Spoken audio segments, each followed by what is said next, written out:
پہلے ایمان لے آئے، پھر عمر بن خطاب جنہوں نے سب سے پہلے یہاں سے صلیب کو نکالا۔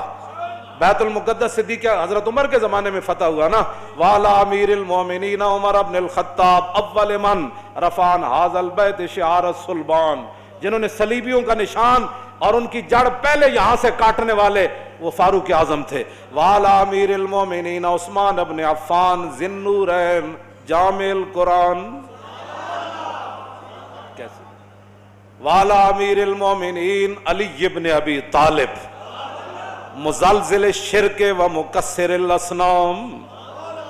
اور امیر المومنین علی بن ابی طالب پر بھی حضور کی توسل سے ان پر اللہ کی رحمت نازل ہوں، ابو بکر پر بھی، عمر پر بھی، عثمان پر بھی، علی پر بھی۔